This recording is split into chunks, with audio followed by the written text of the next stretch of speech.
It was just 2 days before Christmas. The lights were up, the gifts were wrapped. Their 4-year-old daughter was asleep, and inside that quiet home in New Bloomfield, Missouri, a man they were trying to protect quietly loaded a shotgun. Not an intruder, not a home invader, a family member. That night, cousin Brian Joseph Dorsey repaid their kindness with 2 gunshots. And 18 years later, the state of Missouri executed him, even though dozens of prison officers begged for his life. The question is, did they execute a killer or a changed man? This is the case of Brian Dorsey, one of the most emotionally complicated executions in modern American history. Brian Dorsey wasn't always running from drug dealers. He wasn't always drowning himself in pills and depression. He grew up as an only child in a normal American home. Football player, quiet guy, not violent, not aggressive. But around age 30, life began collapsing. Drug abuse, depression, suicide attempts. The kind of spiral where nobody sees the bottom until it's too late. December 23, 2006. He was in trouble. Real trouble. He owed money to drug dealers. They were looking for him. He panicked and reached for the only lifeline he trusted: family. He called his cousin, Sarah Ann Bonney, asked for help, money, somewhere to stay. And like any decent person, Sarah didn't hang up. She and her husband, Benjamin Bonney, even drove to pick him up, with friends, just to make sure he was safe from whoever was coming after him. That was their mistake. But it didn't look like a mistake at the time. It looked like family helping family. They brought him back to their home to let him sleep safely from whoever was looking for him. They gave him food, shelter, a warm bed on a cold December night. They believed they were saving him from danger, not inviting danger into their home. The house was peaceful. Sarah and Ben went to bed. Their daughter, Jade, only 4 years old, slept down the hall. No alarms went off. Nobody screamed. There was nothing that hinted something was about to break. But somewhere in Brian Dorsey's mind, something snapped. He walked to the garage, found a single-shot shotgun, loaded it, then entered the bedroom. First, his cousin, Sarah. A single blast under her jaw. Close range, just 12 inches away. Then he reloaded and fired again, this time at Benjamin. A fatal shot to the right ear. 2 shots, 2 lives gone. No warning, no argument, and all of it happened while they slept. But the horror didn't stop there. Not even close. Dorsey proceeded to sexually violate Sarah's body after death. That detail, even today, divides viewers, jurors, even prison officers who fought to save his life. He poured bleach on the lower half of her body, maybe to cover what he had just done, maybe to hide shame, maybe to make himself forget. Then he robbed the house, took valuables, took what he could, then he walked away. But one person he didn't touch, 4-year-old Jade, left alone in the house, hours, with her murdered parents lying just feet away. December 24th, afternoon. It's Christmas Eve. Family members are gathering. Everyone's expecting Sarah, Ben, and little Jade to walk in through the door in any minute. But time passes. They don't show up. So Sarah's parents drive over to her house. They knock. No answer. Then they walk inside. And there, in the living room, is Jade, their granddaughter, sitting quietly, watching TV. She tells them she tried to wake Mommy and Daddy, but they wouldn't move. Sarah's parents rush to the bedroom. The door is locked. They break it open. And there it was. The kind of scene you never recover from. The bodies of their daughter and son-in-law, 2 days before Christmas, with their child still in the house, alone.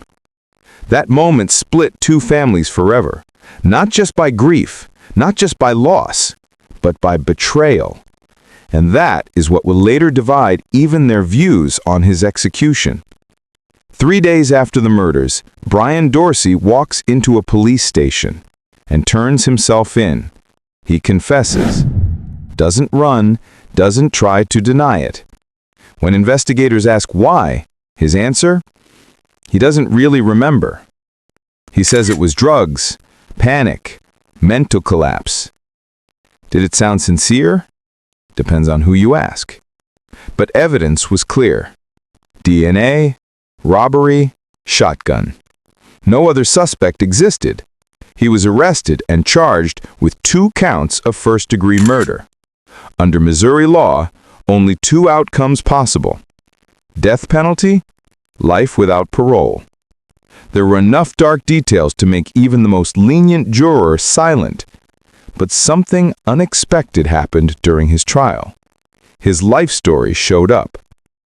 When the prosecution laid out the violence, the defense painted a different picture.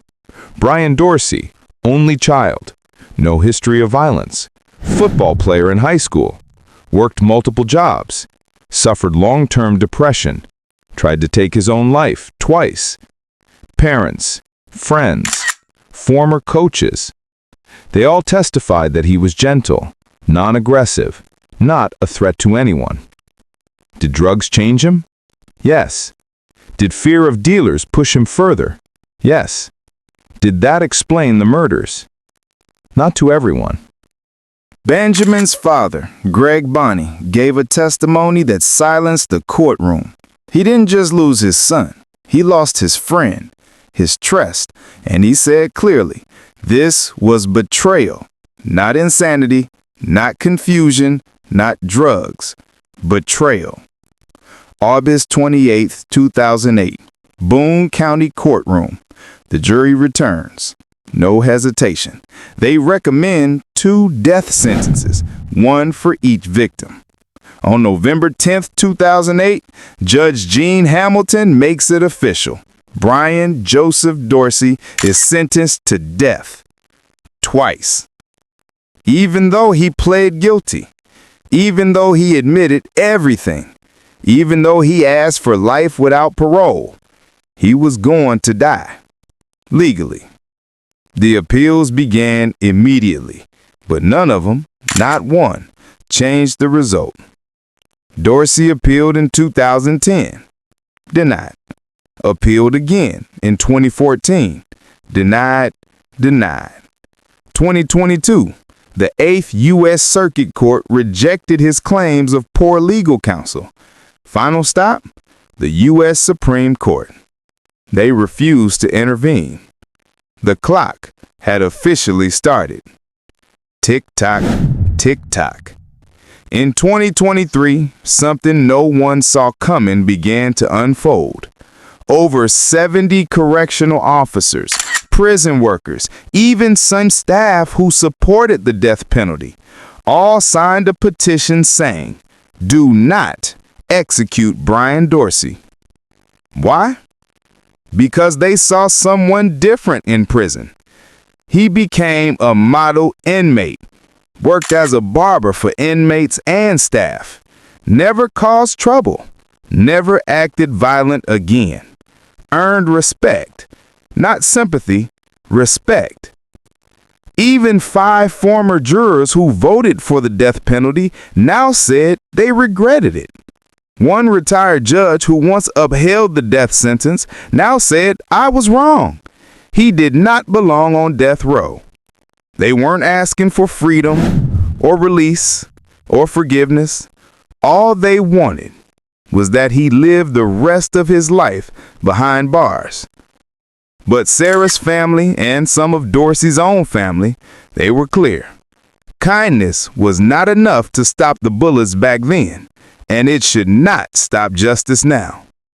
They asked the governor not to show mercy, not when a child was left orphaned, not when Christmas turned into a funeral. Governor Mike Parson listened, but in the end, he made his choice.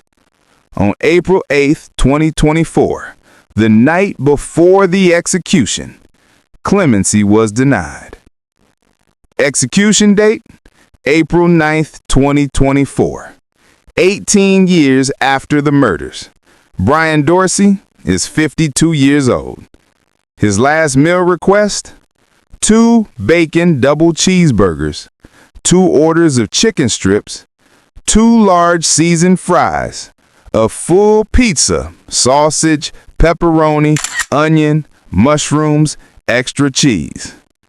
It was undeniably American and undeniably final. Then the moment came. In his last statement, he said, "Words cannot hold the just weight of my guilt and shame." A single dose of pentathiol was administered. He was pronounced dead at 6:11 p.m.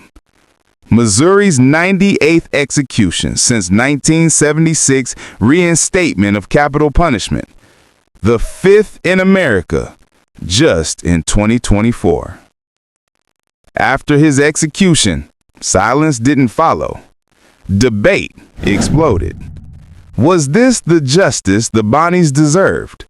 Or was this a case where rehabilitation should have mattered? Can someone be executed even after becoming a better human being? Or do some actions erase all chances of redemption forever? Prison officers said he changed. Jurors said they regretted their vote. Families still weep every Christmas. In the end, the truth sits uncomfortably in the middle. A man begged for safety and slaughtered the people who gave it. But the man who killed them may not be the same man who was executed. Was justice served? Or was justice arrived 18 years too late for everyone?